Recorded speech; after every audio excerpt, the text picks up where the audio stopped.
The air was thick with the scent of jasmine on the night of June 4th, 2021. A gentle breeze rustled the trees, their shadows dancing in the moonlight. It was an ordinary night in Eldoret, Kenya. But for Herman Rivenhorst, it would be his last. Herman, a wealthy businessman, was returning home from a late dinner meeting. His luxury car purred down the quiet street, unaware of the danger lurking in the shadows. As he pulled into his driveway, a figure emerged from the darkness. Gunshots shattered the stillness of the night. The figure fired again and again, the sharp cracks echoing through the empty streets.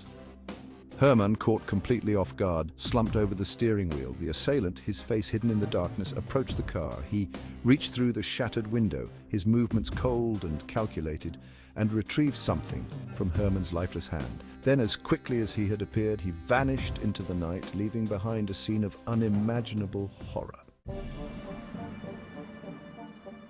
The investigation into Herman Rivenhorst's murder sent shockwaves through Eldoret. Who would want to kill such a prominent figure? The answer, as detectives would soon discover, lay in the heart of a woman consumed by resentment and greed.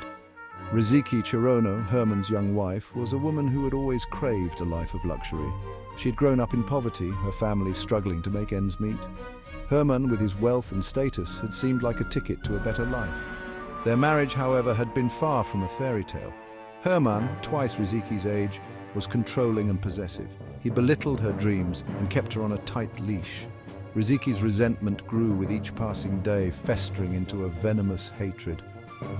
She began to fantasize about a life without Herman, a life where she was free to spend his fortune as she pleased. The thought of inheriting his wealth became an obsession, a dark desire that whispered in the darkest corners of her mind. Fueled by greed and desperation, Riziki Cherono hatched a deadly plan. She would get rid of Herman and finally claim the life she believed she deserved, but she couldn't do it alone. She needed help, someone she could trust, someone who could be manipulated. Her gaze fell upon Mary, a childhood friend struggling financially. Riziki knew Mary was desperate for money and would be susceptible to her manipulation. Playing on their shared history and Mary's vulnerabilities, Riziki revealed her plan. To carry out the murder, Riziki needed someone ruthless and discreet. She found her answer in Rashid, a local thug with a reputation for violence.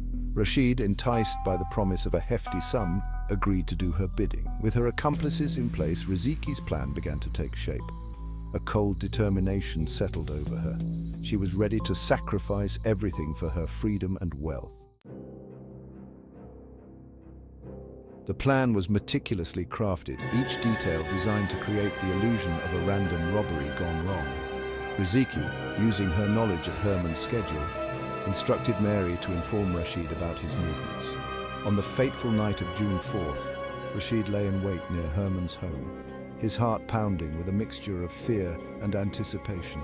As Herman's car pulled into the driveway, Rashid sprung into action. The gunshots, the struggle, the theft of Herman's expensive watch, everything went according to plan. Rashid disappeared into the night, his pockets heavier, his conscience burdened with the weight of his actions. With Herman gone, Riziki could barely contain her satisfaction. She had played the grieving widow to perfection, her tears a convincing performance for the unsuspecting eyes of the world. But beneath the surface, a chilling sense of triumph surged through her veins. In the aftermath of Herman's murder, Riziki Cherono played the role of the grieving widow to perfection. She shed tears, she mourned publicly, she clung to friends and family for support. Her performance was so convincing that no one suspected her involvement in her husband's demise. To further deflect suspicion, Riziki concocted a daring plan. She would fake her own kidnapping. If the police believed she was in danger, they would focus their investigation elsewhere. She contacted Mary, her loyal accomplice, and together they staged a convincing abduction. Riziki disappeared from her home, leaving behind signs of a struggle. A ransom note, written in a shaky hand, demanded a hefty sum for her safe return. The police, already stretched thin by the high-profile murder, were now faced with a potential kidnapping.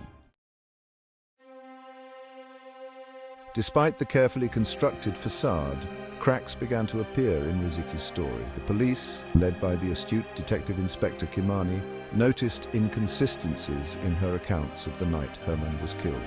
Her alibi was weak, her grief seemed theatrical, and her sudden disappearance raised red flags. Detective Inspector Kimani, a seasoned investigator known for his sharp instincts, refused to dismiss the inconsistencies. He suspected that Riziki's kidnapping was staged, a desperate attempt to divert attention from her own involvement in her husband's murder. The investigation took a turn when a witness came forward claiming to have seen a woman matching Riziki's description at a local petrol station on the night of her alleged kidnapping. The woman was accompanied by another individual, who the witness identified as Mary.